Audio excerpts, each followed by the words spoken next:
देखिए, ये जो आज मुद्दा आपने रखा है, निश्चित तौर पर भारत के लिए विशेष तौर से बहुत ही चिंता वाली बात है।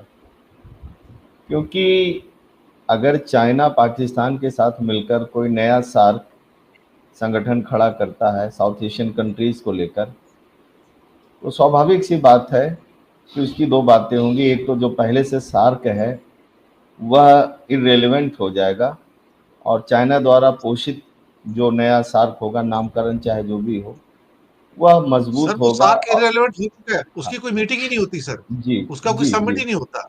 वो तो मैं वही इररिलेवेंट कह हो चुका है सर, वो तो बिल्कुल। फिलहाल ऑन पेपर ये चीज़ है, लेकिन हाँ। वो ऑन पेपर भी इर्रेलेवेंट हो जाएगा। तो दूसरी चीज़ ये है कि स्वाभाविक सी बात है, जो नया संगठन खड़ा होगा, उसकी जद में या उसके सबसे बड़ा जो लक्ष्य होगा वो भारत ही है कि भारत को कैसे चारों तरफ से घेरा जाए, स्ट्रिंग ऑफ पर्ल्स की जो बात आपने कही है। मुझे ध्यान आ रहा है 2-3 चीज़ें। एक तो ये कि G77 कभी हुआ करता था, नॉन अलाइन्ड मूवमेंट होता था, G20 हुआ करता था। ये सारे के सारे ऑर्गेनाइजेशन, इवन WTO जब बना था, ये 3-4 ऑर्गेनाइजेशंस ऐसे थे जो कह सकते हैं आप लगभग 90 के दशक तक, और 90 के दशक के बाद WTO 2000 ईस्वी तक, 2005 तक आप कह सकते हैं, भारत की उपस्थिति बड़े ही जोरदार तरीके से रहती थी और भारत जो बात रखता था इन ऑर्गेनाइजेशंस में, लगभग लगभग एक स्वर से वह चीज पारित हो जाती थी और उस पर सारे लोगों की सहमति होती थी, सारे देशों की होती थी। उसके पीछे कारण था कि भारत एक नेतृत्व वाली स्थिति में था, लीडरशिप क्वालिटी थी भारत के अंदर।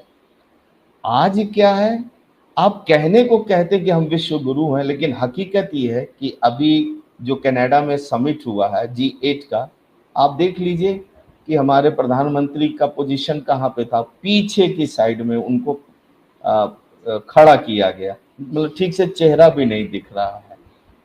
तो आज आपकी स्थिति ये, और जब मनमोहन सिंह थे, जबकि मनमोहन सिंह को सबसे कमजोर प्राइम मिनिस्टर माना जाता है, लेकिन जब वो जाते थे किसी भी अंतर्राष्ट्रीय समिट में, तो चारों तरफ से अफ्रीका, एशिया के और तमाम यूरोप के देश उनको घेर लेते थे, क्योंकि उनको लगता था कि मनमोहन सिंह जो बात कर रहे हैं, तो वह डिप्लोमेसी के बहुत ही हाई लेवल पे वो बातों को रखते थे और उस बात का अनुसरण लगभग ज्यादातर देश करते थे।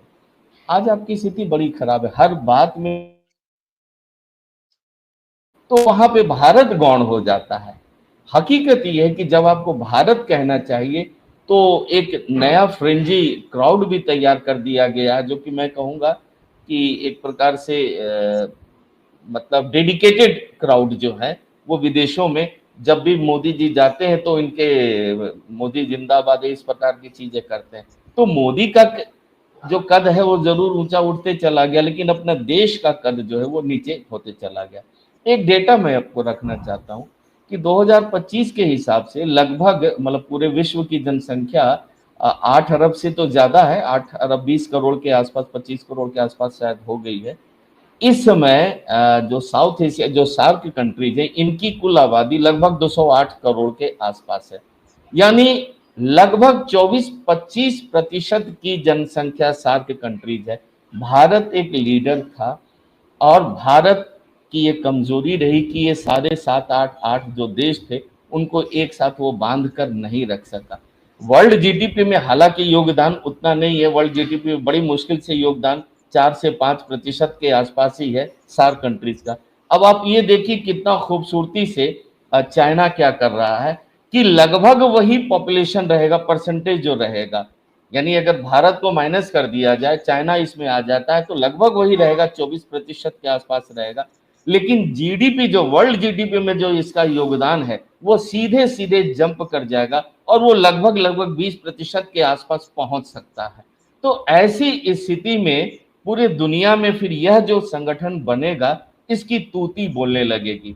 हालांकि मुझे लगता है कि भारत को भी औपचारिक निमंत्रण जरूर दिया जाएगा, लेकिन भारत किस रूप में दिया जाता है यह देखने वाली बात होगी।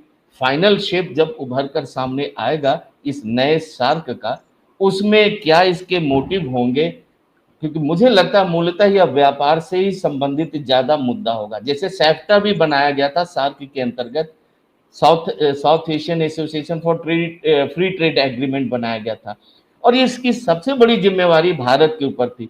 तो भारत ने एक एक बड़े भाई की जगह इसने मतलब बिग ब्रदर का रोल इसने करना शुरू कर दिया था।